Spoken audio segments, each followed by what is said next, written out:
Um, Sorry, I just realized I wasn't recording. Excellent.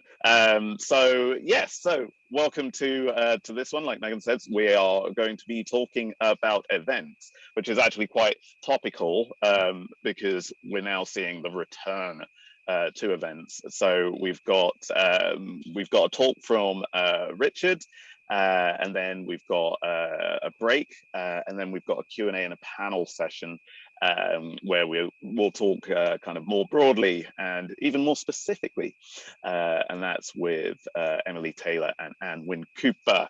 After that, feel free to hang around. I will be nipping off shortly so we can actually get to the campsite, but feel free to hang around, connect, you know, and yeah, carry on sharing, carry on connecting. Slide, please. So, going to introduce our talk of the evening. It is being delivered by Richard Thompson, who is the co-managing director at Black Ox Limited. They publish the Business Magazine, and they are a sister company to 6.2 because they're also part of the Branscombe Group. Richard's an expert in event strategy, and he advises tech and media companies on revenue generation and customer engagement through events. Black Ox themselves are an events business, and they've got a clear purpose to inform, promote, and connect business communities, and obviously using the power of events. So I'm going to hand over to you now, Richard. Okay. Good to see everybody. Right. I will share my screen and then I will hit present and hopefully all will work. I'm sure it will. There we go. Right. So the world of events, and as we ease out of lockdown, which is kind of interesting, isn't it? Because I think the rules seem to be changing for everybody, not just in events, but on a kind of bi-weekly basis. So yeah, I'm glad we're recording this because this could be completely defunct in about 3 weeks' time. The whole solution, you know, the whole point of view might be different. But up until then, this is kind of just my take really on some considerations, hopefully some useful tips. So yeah, I'm co-MD of Black Ox. We do sort of we publish a magazine called the Business Magazine, which is for business community in the Southeast. We've recently expanded from it's been going for 25 years, although Black Ox acquired it in back in February, end of February, start of March. And we have an audience across Thames Valley and kind of the Solent regions, lots of Hampshire, Dorset, and are now sort of pushing wider into Surrey, Kent, and Sussex, and West Sussex. So so good to have the audience here, and good to be able to talk to you. I'm going to go forward. So areas that I thought might be useful to talk about, and I think, you know, there's only a few of us, so if you've got any thoughts, questions, or ways to add, don't wait for you know, don't wait for me, just sort of let's hear any questions or additional thoughts as we go, because that'll probably be the most useful way. But we'll talk about, you know, why choosing events for anybody that hasn't particularly done them before. The choice of format is really interesting at the moment, so we can look at some of the advantages there and sort of different advantages for different solutions. Some thoughts on planning your event and areas to think about, marketing an event. I think it's just obviously so critical. And if we have time, generating revenue through events, which is also something sort of close to my heart. Background check, I've called this slide, super abbreviated life story, sort of touched upon it. So I've been working in media for quite a long time. I spent a large portion of my career at The Guardian, about 15 years, started just after 9/11, left in 2016. And whilst I was there, I looked after events and partnerships. So that was the events that we did and also the events that we partnered with. So that meant programming content on stages at Glastonbury that were for consumers, and, you know, trying to find engaging content there, all the way through to sort of 2-day conferences, on-stage chats with people, right the way through to brand-sponsored events and experiences where we take a brief from BMW or Simmons Cider and come up with ways to bring their new product or their kind of brand story to life through events. So that was a really interesting time, and obviously the sort of media landscape changed quite a lot during that time as well. I left Guardian in 2016 to become an advisor really to predominantly media companies on event strategy. So working with the likes of Condé Nast, Hearst Group, which do L and GQ, and the FT, and a few other companies, some energy companies, and sort of lots of media and sort of tech type things. After that, looked after a tech festival called CogX, which was an AI and emerging tech festival that was in London, in King's Cross in 2019. Then a bit of regional press last year. So I joined on a mat leave, on a mat cover, in March of last year, a regional press group called JPR Media that used to be called Johnston Press, if anybody knows it. So lots, 180 regional titles, had a really big event plan. I joined, everybody was furloughed, and there was a kind of a, what are we going to do? Because how do we do events? So I did quite a big sort of digital job there with those guys, and joined Black Ox in February this year. So that's kind of the background. And Black Ox, obviously, we do events as well as for for third parties as well as our own. So on with the show. Why events? So for me, I think there's kind of four big drivers and four big pillars for why a company might consider doing events. There's clearly brand building, being associated with an event or using an event to raise awareness of your products or services, I think is is one of those big things, or indeed just aligning your company with key areas that you think you're either where potential customers or clients might live, or indeed an alignment with services against sectors. And ultimately, if you get it right and you get a big enough audience, then brand recognition grows and people start to think of you and remember. So there's a big part of the content that you create being memorable. I think, I started, I took over events at The Guardian because I attended a panel as an audience member that The Guardian did. And The Guardian's strategy at the beginning was, well, we'll get a Liberal MP, a Labour MP, and somebody else that we like, and we'll invite a Conservative MP and we'll just watch them beat them up for an hour, and we'll ask a question that we already kind of know the answer to with everyone in the audience. And it wasn't very engaging. So there's a part of brand recognition is when you create events that people care about and actually go, well, what did you do last week? We discussed this, and what happened at the end of it. And there was a company called Intelligence Squared that used to do a really good job of sort of getting people into a room, asking them a question at the beginning, having a huge debate, and then asking the same question at the end, and they voted at the beginning and end. And then people could, actually having a result at the end of a debate is quite interesting. It's quite a good thing, and it doesn't always happen. Normally you can go through something like this and really sort of get nowhere by the end of it. So I was really interested in creating content that people kind of care about. And I think it's really a good sort of thought in the back of the mind for events. Second part, it is a bit around this thought leadership, bringing your brand to life, your commercial objectives, the story of your new product, the reason why customers should come to you, by expressing thought leadership in the area that you want to be famous for, whether that's kind of animation and creating events that can I help or give advice, or talking in an event like this, talking about events themselves. Ultimately with the aim of inspiring an audience or offering education. So you think about the kind of the give and the get of most events. So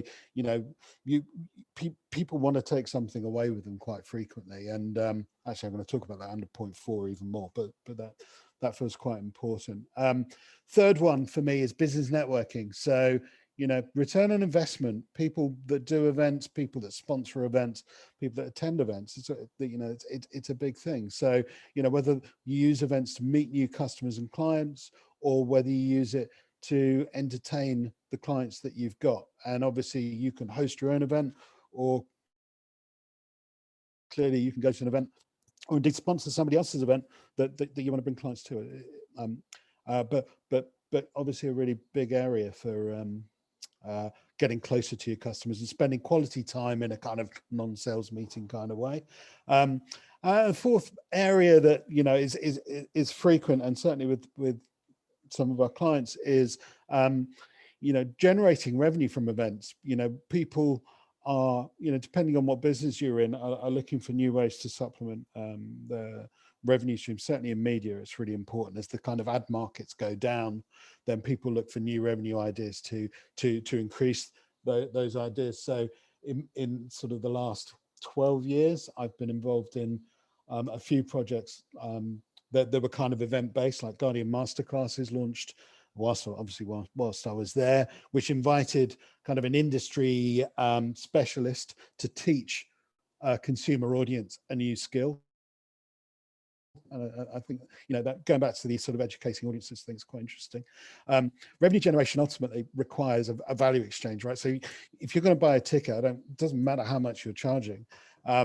It's got to be worth that person's £5 or indeed time, in terms of attending. So the value exchange is something that I think is really important to consider. Big hitters is a really obvious answer if you're thinking of event. Big hitters and critical content. What's the reason why I would attend the event? So it's because I'm going to hear somebody speak that is really useful to me, or somebody that I really care about and want to hear about, or it's because I need to know this content.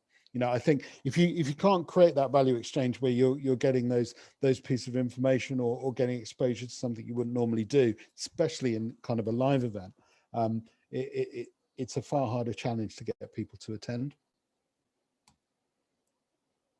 Wrong button. Right. So interactive part of the evening, very exciting. If you have access to the internet and can go to a website, slido.com, www.slido.com, you'll see there's a space where you can put a hashtag in at the top, KDM, all capitalized. If you can put that in, you will get the question, which of these elements I can't remember how I wrote it, but basically, which one do you think is most important to you if you were considering an event? Now, I didn't put 5 other because, it's not the only reasons why you might want to do it. But I thought, well, this could be good. Oh, and I'll see. Has anybody managed to find the website, and is this concept working? Yes, I see nodding. Megan, can't tell. Yes, good. Glenn, you there, mate? Sorry, I'm on an iPad tonight. Oh, okay, Elaine. Well, don't worry. Well, I will. Oh, look, yes, it's totally working. It's totally working. So brand building is, you can actually see my slides, so we can see how we're doing here, can't we? This is live results as they come in. Thought leadership coming in really strongly in terms of creating a brand and people associating your brand with key area. Networking quite low. Right, so that's quite interesting. And I guess if you're doing your own events, that makes a lot of sense, but it looks like thought leadership is by far the biggest thing. So creating brand narratives, inspiring audience. So we'll make sure we cover that quite closely. If you were sponsoring an event, you'd be very keen on the networking and getting a return on that investment of what you've made. And ultimately, everything requires a return on investment for me. So, being able to measure what you did and knowing that it worked, whether that's the number of attendees, the amount of people that voted in a poll, or indeed the amount of new connections you made through a meetup is all a part of how you look back at an event and see if it worked. So thanks for doing that. That was good. Onward. Right. Inspirational quote time. Slide 4. To achieve great things, 2 things are needed: a plan and not quite enough time, which feels absolutely, the plan is like, why am I doing an event, and how am I going to do it? So, that's ultimately what we need to do. But, if you can answer those questions of why you're doing an event and how am I going to do it, and you realize that there's never enough time to plan an event or to know. So, for me, the message here is just jump off and, start doing these things, which I guess 2.5 years ago is exactly how these meetings started. So there is never a better time to start thinking about events. Choosing your event format is the next bit I'll touch upon. And I thought, well, just give you some thoughts on, you know, my take on advantages and weaknesses of different things. Now, up until last year, most of the world's events were live, right? So you would attend an event. Now, the clear advantage here is that you get face-to-face time with people. So whether you're doing your own event or choosing to attend another event, clearly networking and business development is one of the advantages. The other one is actually attention, right? Because we're now in a virtual, virtual space, and I'm competing for your attention, and it's pretty hard to keep it. You know, you've got the real world kicking in. It's very easy for you to put the kettle on, put the telly on. You know, there are so many other things calling for your attention, as opposed to a live event. You know, you can, this sounds sinister, but once you're in, you can lock the doors and people stay in until the end of the event, which is kind of cool. Also, ultimately, I think one of the big advantages for live events is brand recognition. People remember where they were when you go to an event. So you go to a restaurant, you go to the cinema, you remember where you were, who you were with, and what you saw, and so that reflects more positively, I think, for brands that are trying to build a reputation within the event space. Weaknesses, of course, it's going to be more expensive to book a venue, so that makes a lot of sense. Reach and location becomes a big consideration. So the Kent Meetup, when it's in 3 dimensions, I'm sure spends a reasonable amount of time deciding exactly where it needs to be to make sure that everybody can attend.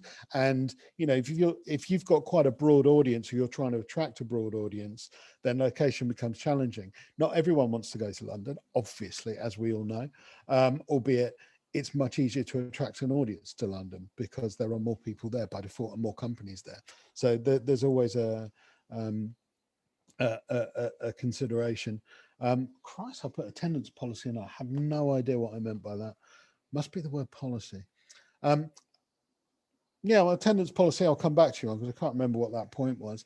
And obviously COVID-19 safety, which we're going to have a slide on in a bit, which is a very top line view. I think you can go to the nth detail, but the fact is the sands are shifting every week in terms of what you can and can't do. It does feel like there's more freedom at the moment, so we'll look at that. Here's my tips, top tips if you're thinking of doing a live event. Certainly in a venue, check their COVID cancellation policy. Make sure you're not on the hook, and that you can either move the event, postpone it, or you can get your deposit back or whatever. But they should have one, and if they don't get it in writing, what their plan will be if you're in another lockdown, because I've been there, and it's better to have had the conversation before than whilst it's happening. Also, things like minimum numbers for catering. That's normally a trick that venues will use to make sure that you're on the hook for more money than you'll particularly want to give away if you're catering for the event. So that's good. And obviously now everybody in live events thinks about COVID, and so have a COVID plan and communicate it so that people know that safety is important to you in that live event, and that it's been considered. So that's my 3 tips. I'm going to speed up. You're all going to die of boredom. I have no idea how long I've been going. Virtual events are flexible. You can do them at the drop of a hat if you need to. They don't care where you live, which is quite nice. Anybody can attend. So that's quite good. So your reach by default becomes much wider. You do virtual events and you get people to sign up, and therefore you get data, which means you can communicate with them afterwards. Thanks for attending the webinar. I can tell you care about this. Would you like to hear more? Which, with a couple of GDPR ticks can make, can really add to that return on investment and make a difference. It requires a shorter time commitment. This isn't a day out in London to attend an event and then to come back again. It's really easy to drop an hour and say, well, I'm going to give all my attention to this event. So it's easier to say yes. The events tend to be lower cost, and COVID-19 doesn't really factor. So these are good reasons to go for it. problem that I mentioned before is attention grabbing in this environment. I bet we've all been on a Zoom call, a webinar, or a meeting where the broadband's dropped out, the microphone's not working. All these things happen. You know, it happens on Radio 4 every morning, never known in, you know, when we're doing our own events. So, you know, that's one of the considerations. I think it's slightly harder to get brand across and for people to recognize your brand, especially if you're using off-the-shelf packages like Zoom. You know, it's very hard to see brand that you don't see branding. And you can't network, you can't meet people as easily. I mean, we can because we're a small group, so that works quite well. But you know, if you're in a webinar with 100 people, there's no serendipitous meetings at a coffee point. You know, that's the bit that that really makes a difference. My top tips for doing a virtual event: get engagement, get people to do something in the first 5 minutes, which is why that Slido thing was actually a hidden tip from the beginning, which is try and get people engaging and asking questions or just involving the audience, because people stay with you longer. As soon as they're engaged, then you get better attendance, you don't get the drop off. Zoom webinar is accessible, it's really easy to use, and it does a lot of the basic things. But if you're doing this for, you know, as a commercial big showcase, you know, it's quite limited for brands. You know, there's lots of solutions that do that, like Blue Jeans that you can go to and have a look at, or you can outsource events to companies like On24 and they'll do everything for you. So that works rather well. And then hybrid stuff, I'm going to speed up so massively now. I can see people phasing out. It's flexible. Basically, it's the best of both worlds. You can be in a live building with live networking, but people that either can't go because their companies won't allow them to travel, which does happen at the moment, or indeed it's too far away, can still attend. So data, you know, you get the benefits of the data. So you still get the reach, but you still get the benefits of being in a physical space. Costs more, and it's a bit more technically complex. But hybrid, I think, is the future for lots of events. You know, certainly until we know what the ramifications are of COVID, then that's going to be a consideration. Top tips: visit the venue that you're going to do, check the Wi-Fi, make sure it works, check the bandwidth, understand whether they can do it. So you book a stately home in the middle of the countryside and the Wi-Fi's rubbish because they've got like a copper wire heading between you and the nearest village, then your hybrid event won't work very well. And if you're going to outsource it, you'd work with a company that can offer sort of fallback solutions like dedicated sort of 4G units, and we'll go there and test the environment. So there you go, that's formats. Only 16 more slides to go. That's not true. That's not true. Planning your event. So I'll do these quickly. Goals and objectives. Think about what you're trying to achieve, the reasons why you're doing it, so that you know you've got there at the end, basically. So, you know, a little checklist on what are we trying to communicate and who are we trying to communicate it to. So, you know, understanding who that audience is really important when it comes to marketing. So think about who you're going to try and attract, what their job title is, what industry they work in, what specialisms or what background. If you can draw a picture like that, then you can market to that type of person or companies like it, and attract people. What's the hook? What's going to make your event stand out? Because we've all got webinar fatigue. There's lots of them out there. So that could be a key speaker, could be the ability to engage online and come up with solutions together. So interactivity, could be the fact that you're in an amazing location, could be the fact that the subject is unique, or indeed that you're publishing something that people don't know. So research, you know, primary research is a really good reason people attend events. Build a timeline so you know where you're going and know that you're on target, is a big thing. Put a budget together, even if it's a virtual event, which will cost, you know, that doesn't cost very much. You know, if you're planning an event, these are the key things. If you're doing a live event, you need a risk assessment for it to work.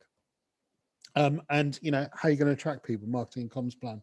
And at the end of your event, it's really easy, and I'm sure everyone that works in the events would agree that it's really easy just to run on and think about what the next one is.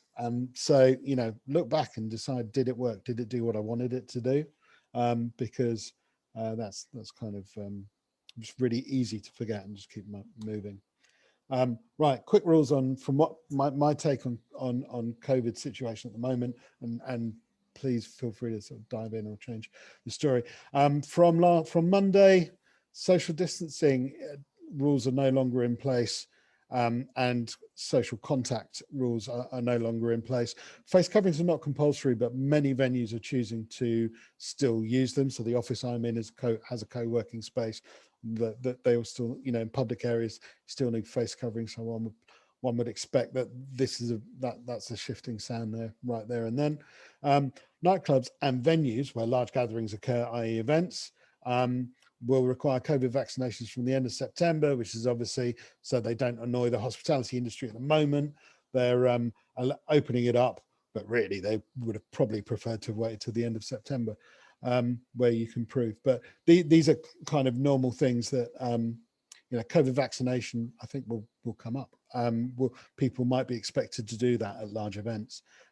Tips if you're organising it: consider staggered entry. If everyone turns up at 5 o'clock, you know, that's when you create lots of people in a doorway. So you stagger entry, you just have a longer time to go in, and also flow of people in and out. Those things are still going to be important. So controlling ins and outs, but it's the venues mostly do that, so I wouldn't worry too much about that. Controlled networking, so, you know, depending on how locked down we get, using work groups is quite interesting. Hand sanitation is here to stay. Temperature on arrival is going to be a big thing, even though most people probably don't know what they're doing and what they're looking for, and it isn't necessarily give, you know, a fact that you've got COVID or not.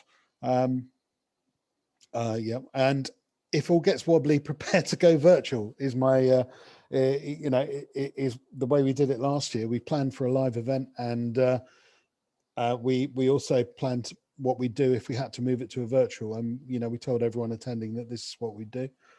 So that would be my tip. Getting towards the end now, so this is good news for everyone. And I've mentioned identifying your audience so that basically you can market to them on social media. You know, or if you see people registering for an event, look for commonality, because, you know, people that are interested in what you're doing, look for similar companies and invite them through their social media channels. Is quite a good way to do this. And indeed, you know, any people that have already registered, offering incentives for them to do a kind of promotion for you to promote your event to other people is quite good. Even if your event is virtual, you still want to do the registration so you communicate. It's really easy to go, well, please turn up on Monday the 15th and I'll see you there. Well, you won't probably. So you can use things like Eventbrite for free, and gather all the data of people that are intending to attend your meeting. And of course, you can send them the video at the end of it, if that would be useful. Consider all channels, so your website, emails, people that you communicate with, and social media.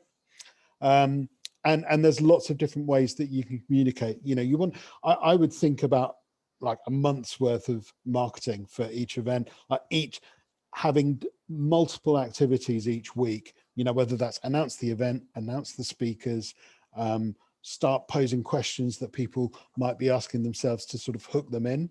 Speakers are really good. So if you've got you know, if you've got people that will be appearing, you can then use them to promote the fact they'll be there. So, you know, tag them on your social media promotions, and then hopefully they will share those tweets and reach a much wider audience. Get your partners and speakers to do that. And pay for advertising can be really expensive. So it's not, you know, if you've got enough time, you can almost do the same thing by identifying the companies you want to work with. Things like LinkedIn are super expensive. Facebook's quite cheap, and Twitter's quite cheap. But obviously, LinkedIn is a really targeted business audience. But the algorithms don't really work until you start spending money or having quite a prolonged campaign. Facebook, you can do quite a lot of targeting. It's kind of the one that we use quite a lot. That's mostly it. So as I've already spoken about myself, so I won't I won't talk about that at all. Thank you. That was it. Thank you. I'm going to stop sharing. Thank you, Richard. That was really good. Really interesting to have your insight on the 3 different types of events, as well as also tips and disadvantages, because a lot of people thinking about doing an event, they don't often think about the potential disadvantages. Hope so, yeah. Cool. So we're a little bit behind, but we're okay. It's fine.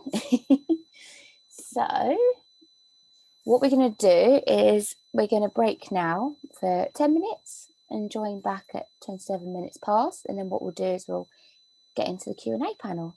If you have any questions right now, pop them into the chat and then we can pick up in the panel session in a minute. All right, so take a 10-minute break now. See you back in a bit, guys. Yeah, so what I'll do is I'll share my screen. We'll do a little intro for Emily and Anwen, and then what we'll do is we'll jump into the Q&A panel. So obviously Aaron did a little bit of an intro earlier, but I've kind of given you your own slides, so there's a proper intro for both of you. So some of you may know Emily through Business Vision Live and Construction Expo, which she is kind of the event planner for, but she works for Revolution Events. They do lots of events in Kent, not just those 2, which we've had the pleasure of exhibiting at a few times as well. So they have a events-friendly and professional approach and served up to 500 successful business events across a wide range of sectors, creating new experiences for delegates, sponsors, exhibitors, speakers, and other stakeholders. And you've worked your way up from sales executive to event manager. And then we have Anwen as well. Anwen was one of our speakers a couple of months ago, so it's great to have her on the panel tonight as well. So Anwen is brand and marketing strategist and director of Get Fruitful Marketing. She has 20 years experience in marketing, created tried and tested methodology to help realise your potential to grow a more passion-fueled, principled, profitable business. Author of the Get Marketing Playbook, which is a very good book. I can recommend that as well. So what we're going to do now is I have a few questions which I can start with, and then what we'll do is we'll get each of the panelists' involvement, their kind of perspective on the questions, and then I will open it up to the room so you guys can ask the questions as well. Let me just stop sharing my screen. 2 seconds. Oh, which one am I going to pick from my list? Obviously, if whilst I'm talking, feel free to pop your question into the chat before you, just in case you forget it, because we want to make sure that we have lots to ask in a minute. So, based on your talk, Richard, obviously you covered live events, virtual events, and hybrid events. So, do you think going forward that digital or hybrid events are going to be more commonplace rather than live events?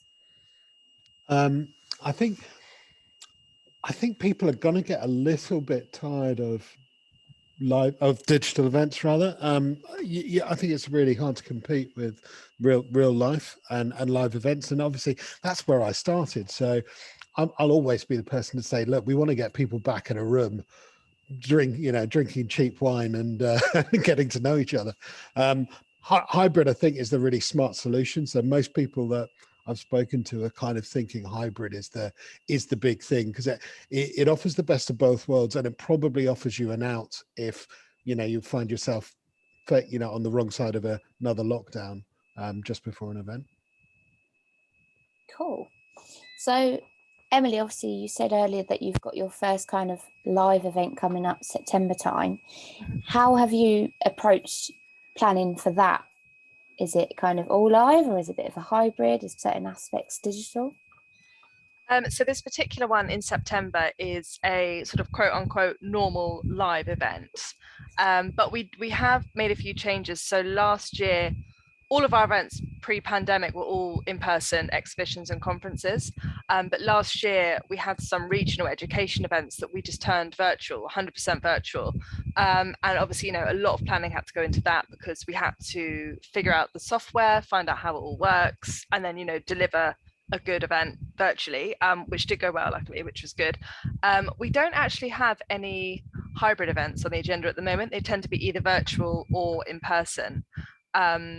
So yeah, I guess it involves a lot more technology when you do a hybrid, because you have to think of how you're going to make it as good for the people that are watching digitally, and how you kind of manage that as well as doing it in person. It kind of involves a completely different team, I imagine. Very true. And like Richard said, you know, I'm going to be biased obviously because the events I work on are in-person live events, and genuinely the feedback I get is that people do really want to go back to face-to-face networking. And again, like Richard said, you can't really compete with that face-to-face networking and you know, building rapport in front of people. So I do think virtual events might become a bit more common because they're so much easier and cheaper, but I do think that you can't really, you won't lose out on the live events. I think they'll still be the sort of leader of events. Perfect. Anwen, do you want to jump in? Give your... Yeah, I don't know how it's going to pan out, but I feel that definitely live events have an edge that digital events can't fully replace in terms of the customer experience.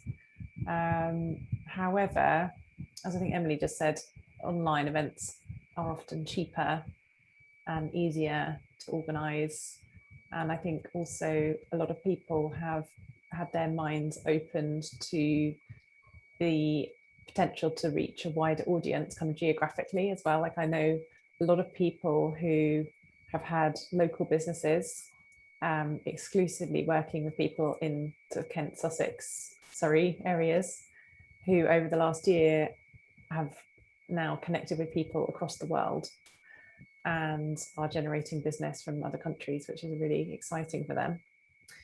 So I think, yeah, although live events are great for building rapport, as Emily said, and sort of building relationships, it is a different sort of dynamic, and they definitely have the edge in that respect. I think also digital events have a lot going for them. So yeah, I think we're going to continue to see a mixture. And I'm not sure how hybrid events are going to work. I'm really interested to hear from everyone's experiences as to whether anyone's actually attended a hybrid event yet. I've only really got experience of one recently where I had to speak, I had to give a presentation for a board meeting, and there was 5 people in the room with me and another 10 or so online. And as a speaker, I found it really quite challenging. I do a lot of public speaking, and over the last year I've done it all on Zoom, and I'm really kind of comfortable doing this. When everyone else is in the virtual space, I give my attention 100% to the camera and the people who are watching. And likewise, if I'm on a stage in front of people in a room, I completely kind of read the room and I, you know, respond to the audience who are in front of me. But having to do that split focus thing was really hard, because I was trying to look around the room and read everyone's body language, and then we had questions and answers at the end, and I was having to kind of field that. And then I had, essentially, it was like having 2 rooms. It was like trying to manage 2 rooms of people and speak to 2 rooms simultaneously, take questions from 2 rooms simultaneously. I found it really hard as a speaker. So I think that's something that people need to work out how to manage. I suppose if you had somebody facilitating both of those rooms and kind of, you know, chairing a bit more, and then sort of directing questions to the speaker, that might help. I don't know, I felt like I was going to try and do it all and it was really hard. Yeah, I think you need more people sort of behind the scenes to make the digital side kind of work and it not feel like a sort of poor cousin to the main event. You know, so certainly the way we've looked at it is to try and emulate the live event, including limited networking capability digitally at the same time. as doing the live show. But I agree that they are two different worlds. So it's kind of and I can see why you probably you deal with them as two separate things. So the digital element, ultimately, you can't all have a conversation at the same time without it becoming a cacophony of kind of live versus virtual. So Q&As and things, you tend to steer it from the background, as a producer, I think. Yeah, it's really interesting. My background was in theatre. So I spent the first 10 years of my career selling tickets for shows. Right. And we often used to have debates in those days about whether to stream shows to reach a wider audience geographically and to make it more accessible for people in terms of financially more accessible and for people with mobility issues, etc. And obviously over the last year, we've seen theatres having to do more of that streaming stuff and sort of change to become more on camera. But it's, just a different way of performing. It's a different experience. So it's interesting when you kind of blend the two, I think. Yeah. Cool. As obviously organizer of an event myself, we've obviously been having to think about, lots of people have said to us, when are you going to return to a live event? Are you going to do a little bit of a hybrid? Are you going to still do the live event but maybe stream it so other people can attend, so you've still got that wide reach, and people aren't then obviously limited by location if they can't get there, and it's kind of like a last minute thing, they can quickly log on and do something like that. We've obviously used Zoom. Do you know of any other like events companies that have done a bit of a hybrid event, that there are platforms out there that make it a little bit easier to do something like a live stream, or do they tend to just do it through social media, stream it through social media rather than a platform that people can log on to? When I did it before, we used a product called StreamYard, which is quite cheap, and it's kind of a vlogger piece of software, but actually we did it because it streams across social media really well. And if you're going for reach, if you're doing a free virtual event, then the game, you want to reach as many people as you can. So the ability to host something on Facebook, for example, and for other people or companies or whoever to share that same stream to create the network effect so that more eyeballs can watch the video the stream is really kind of was seen as a real advantage. So yeah, we've tried that. We've tried a few other suppliers as well, but for reach, we sort of push over social. Yeah, I'd say the same. I've seen people using StreamYard really effectively to connect across social media channels. Yeah. And broaden reach. I haven't really come across any other software. It seems to be Zoom and StreamYard are the main two that I'm aware of. We use a company called Circ Data for our virtual events and for the registration side of our live events. I don't actually know if they do hybrid events, but if it is like something you're considering, obviously I could put you in touch with them. They seem really good. They sort of cater to all your needs, so it could be another possibility. Yeah, it's good to kind of have a look at what other people are doing, because obviously there's some events in Kent that we know of that obviously, like Social Day or Digital Women, they've kind of done it through a registration basis, but I think they've done it through like a website, which then you do like a live stream or you stream kind of the event that way. So I think they've done that digitally, but obviously going forward, it's whether you do big events, but you do a workshop in person, but then you do a talk and stream it out. There's lots of different avenues people are going to look down now, because you're going to have the limit of, like our old venue, you could fit probably comfortably about 50 people in there, but obviously now you've got to take into account social distancing, obviously how many people are going to feel comfortable in the room. You got to then think about whether the venue is going to allow you that many people in that space. So there's lots of new things that we now have to think about, which could have eventually changed the event quite a lot from what you did kind of post-COVID. Has anyone else got any questions that they'd like to ask? Megan, I've got an observation. We've Ken Digital and Ashford have actually done a hybrid already. I don't know if you can remember, but yeah, we did Nick, didn't we? yeah, He Nick, live streamed it. Yeah, he live streamed it on Facebook, I think. So he had cameras all over the place. I think he had about 20 cameras in the room. You felt like we were on like YouTube or something. yeah, definitely. So I do actually have a question. So I run an event as well. It's London based. One of the factors really that's preventing me from giving a definite date to go back is I don't know how people are going to react to going back to the office. So a lot of people go to London, commute into London.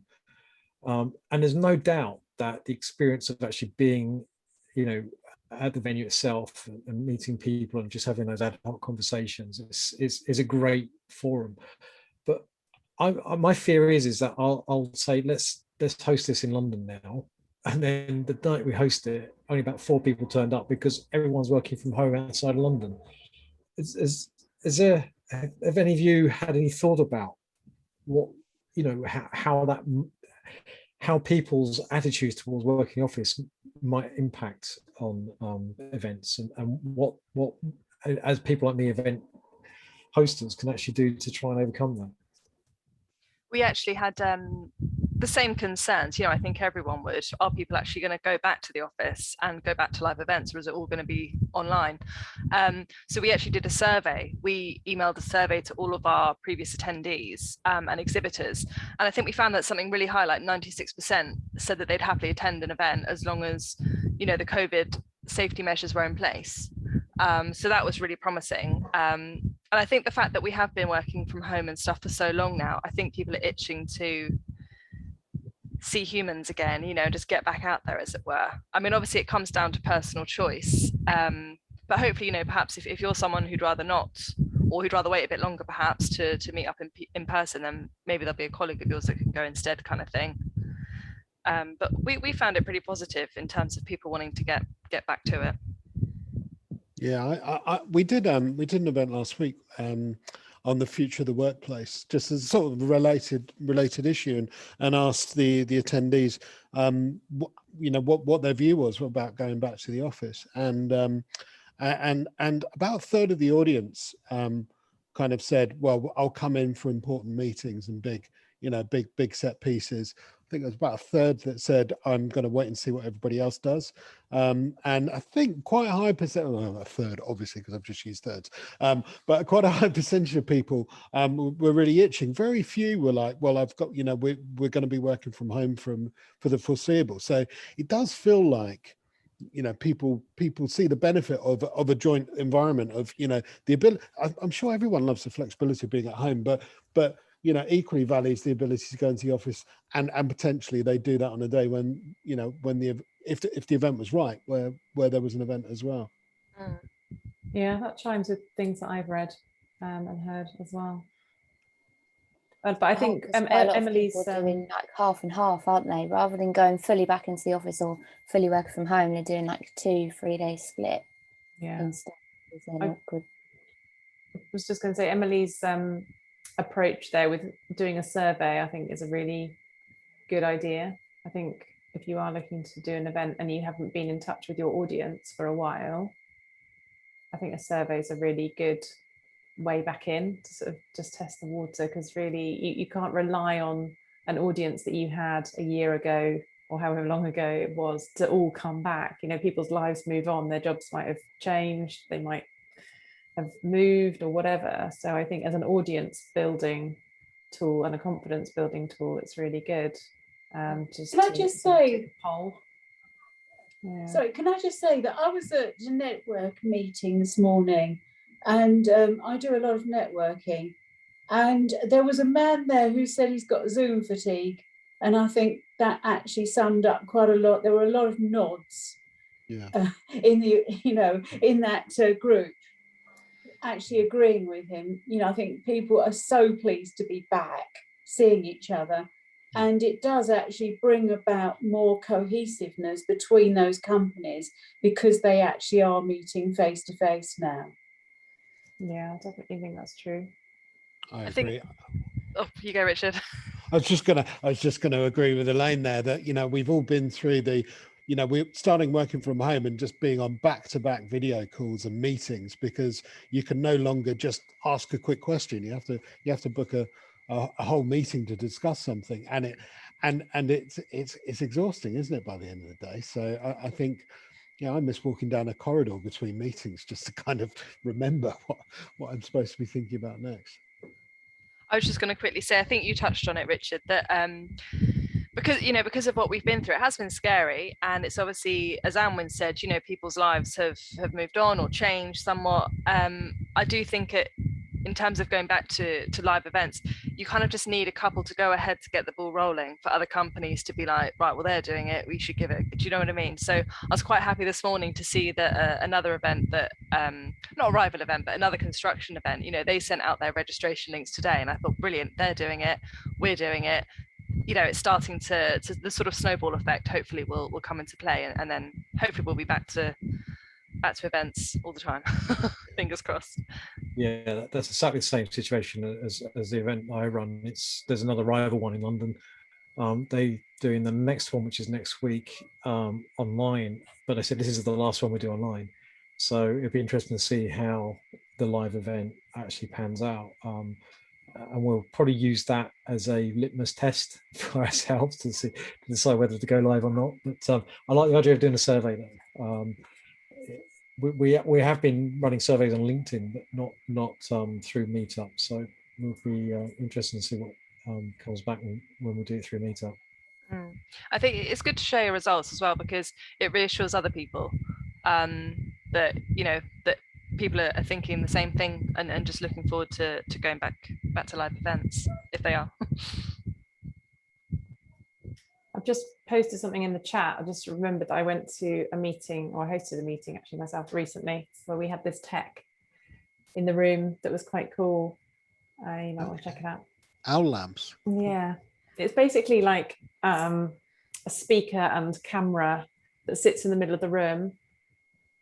And the format for this particular event was like a U-shape setup, and the camera was sort of panning around the room, picking up everybody who was there physically, and it was listening to us speak and then streaming that out to people who were joining virtually. That was quite cool. It's quite expensive. It's about £1,000. So it sounds very technical. But it works really well. You just literally plug it in. It seemed really easy to set it up. Excellent. I'll have a look. But a bit of an investment. Definitely, but if it's something you're going to do quite regularly, then it's a good investment. So I suppose $1 million question, I think we all have it. It's really for Megan. When are we going to be, like meeting each other at the Playhouse again? Is that something you guys already thinking of, or is it something not yet on the horizon? Well, obviously we've not got. Well, you'll see when I do the slides when we kind of do kind of the closing down thing. But we are looking to go back, but we've not got one we've not got one kind of in August. So the one we're kind of aiming for is October, but obviously it depends how the summer goes and if we end up going back to some restrictions or things like that. So it's still very up in the air at the moment. I want to try and get back to live events because nothing used to beat us all being in a room and actually seeing people face to face, meeting new people, just catching up with people that would come regularly. Obviously with Zoom, it's really easy to do things like recording and let people in. But obviously before we used to do it and actually record it through a camera, and it's be really time consuming. So there's a lot of things to kind of take into account. There's a lot of people that are quite keen for it to still kind of be digital because kind of it's a digital meetup, but we're kind of looking at a little bit of not a hybrid, but maybe do like an alternative. So maybe do one month we do it in person, the next month we do it online, just so then we can change up the format, because it would be good to have kind of these sessions where we have the format of a talk and then the panel in person, because you can really get people engaging then in the Q&A kind of part of it. Whereas a talk, obviously they can engage in the talk, but there's less time for them to actually ask them questions kind of in between. So yeah, it is on the cards. I want to get back to in person, but obviously we're going to have to consider how our event ran before, because we used to go, everyone just grab a beer and a bit of pizza, but obviously you've got to be COVID safe, so not going to necessarily be able to have that now. So yeah, there's lots of things to consider, but it is on the cards, hopefully, if we don't go back into lockdown. Cool. Yeah, sorry to put you on the spot. No, that's all right. Loads of people have kept on. Loads of people have asked me, yeah. and just like I'm trying to find the time to plan, but obviously there's a lot to plan. And I was saying to Emily, there's a few changes as well, because obviously Aaron's not going to be hosting it, so there's a lot of changes we're having to think of from that side of things, and obviously then the return to live events. We're having a bit of a mix up, but it's good because it's always good to review the event, like Richard said, and work from it, see what works, and kind of improve as you go. Cool. Is there any more questions? Not from me. No, Elaine or Moxie, have you got any? No? Is there any other knowledge you want to share, guys? Any other tips or anything like that? Because obviously Richard gave a few tips in his talk, but you guys might have some different tips for running events and things like that. Well, I think Kent is known for having a high concentration of small business. You know, I think it's one of the, you know, the biggest regions for small business. So, you know, so the people that I deal with are in a small business. So, you know, relating to a big business is not necessarily, you know, the right way to go about sort of talking maybe about events, perhaps. Maybe it should be on a smaller scale for, you know, people like us. Yeah. What do you do, Elaine? I can't remember if I've met you before. I'm actually an image consultant and beautician. Ah, where are you based? Tenterden. Oh yeah, I think I've met you before, one of these. Yeah. I think you're right, and I think a lot of the people we're speaking to at the moment are sort of hedging their bets by planning smaller events. So lots of like round tables rather than a kind of 100 person seminar. They'd rather get 12 quality people in a room to have a really good chat. And I think that's probably something that's going to happen quite a lot. Interesting, in the industry I work in, cybersecurity, there's a massive conference that's been scheduled for, I think it's September, October in Las Vegas. It's going to be a full live event with potentially 25,000 people attending. So he's saying that about going small, they're just going big. So, yeah. Are you going? Are you going to go? No, I'm not going to go. I think there's still going to be rules around flying to and from USA at that time, so maybe not going. But yeah, it's interesting that some people, I mean, in America, isn't it? They go big. Yeah. So, but I tend to agree, though.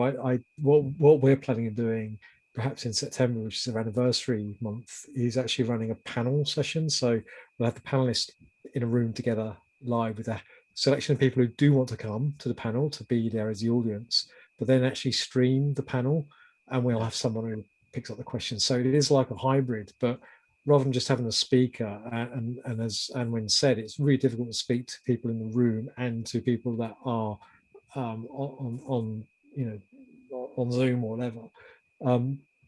So being in a panel, you're talking to each other, so you're not really talking to an audience. You're talking amongst yourselves, and just people are dipping in and listening to it. So I feel that could be an easier option for us. So it's interesting hearing Anwen's experience there, and that's all is why we're looking at doing a panel. Yeah, I think that could work really well. It's almost like you're tuning into a TV program sort of thing, exactly. Or like on the news where you have guests come in. It's like question time. You know, question time. Yeah, it's a bit like that. That was our thinking. So. In terms of like a tip, I guess, from like organizing events point of view, I'd probably just say communication. Just try and communicate as much as you can with, so for me, because I'm more on the sales side of things, so with the exhibitors who obviously, you know, have invested like their money and time into an event, and, you know, they don't know if it's going ahead. We didn't know if it was going ahead at some points. So just as and when, as soon as we could, and we felt like we had enough relevant information, we would just let everyone know where we stand. And sometimes it was just, you know, we know as much as you do right now, but bear with us, you know, of course your safety is our main priority, etc. I mean, sometimes it got a bit silly, like the morning that we knew Boris was going to make an announcement, I'd have emails and calls saying, right, what's the plan from exhibitors? And I'd be like, I don't have a direct line to Boris, you know, he's not going to tell me before you, so let's wait for the announcement and then I'll catch up with you tomorrow. But yeah, no, things like, you know, like the survey we did, so, you know, just find out from people what it is they want or what they're expecting, and then try and work on it from there, because it's new for everyone. You know, none of us have lived through this experience before, so we've all got to just sort of work together, I guess, and adapt as best we can. Yeah, I think my tip as a marketer would just be to think about how events can play a part in your sort of bigger marketing strategy. And one of the things that I love about events is the fact they help you create content. So, you know, often we think of the event as a moment in time, but actually you can kind of get so much more value from it if you are drip feeding content out in advance as sort of teaser campaign. And then if you've got photographs and videos, and you can write blog posts, etc., and things at the event or after the event to share later, to sort of really maximize the value that you get from that moment in time. After our last event, we actually had the opportunity to do some kind of funded one-to-ones through Southeast Creators, and we did it with both of our speakers from our last event. And those, we only did 10 sessions between the two speakers, but they were really popular, and people really kind of appreciated the opportunity to have a free one-to-one session with kind of an expert in that area, because a lot of people that were interested in it were small business owners that didn't have the time or budget to pay for them as like a service or have a consultation with them that they'd have to pay for. So that's kind of another way that you could think about it.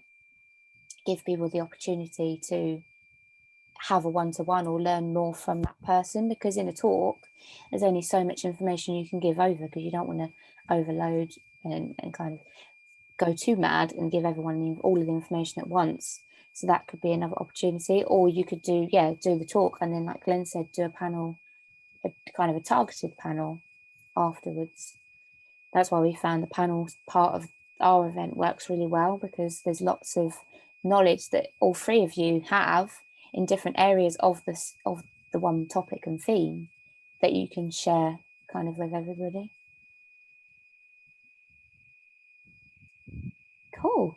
I think the free talks have stopped though, because I'm with the Kent and Medway Growth Hub, and business coaches have been available to me, and that's been going for 6 months, and it's only just stopped because the government have now withdrawn the funding for it. You might not have known that. That's interesting to know. Perfect. Is that all the questions done? Yep. Thanks. Perfect. What I'll do is I'll share my screen once again.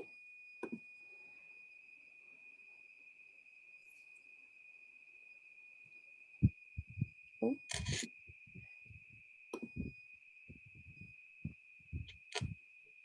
So what I'll do is I will share our survey link in the chat in a minute after I've finished presenting, so you guys can kind of give us your feedback, so we can continue to improve the event. It covers kind of topics you might want us to cover, as well as kind of timings, anything you like about the event or things you'd like us to improve. So we'd value your feedback on that.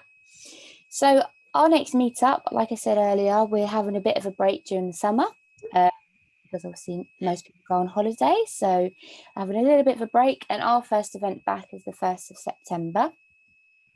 We are covering a topic we haven't ever covered at any of our KDMs, so we're going to be covering PR and campaigns.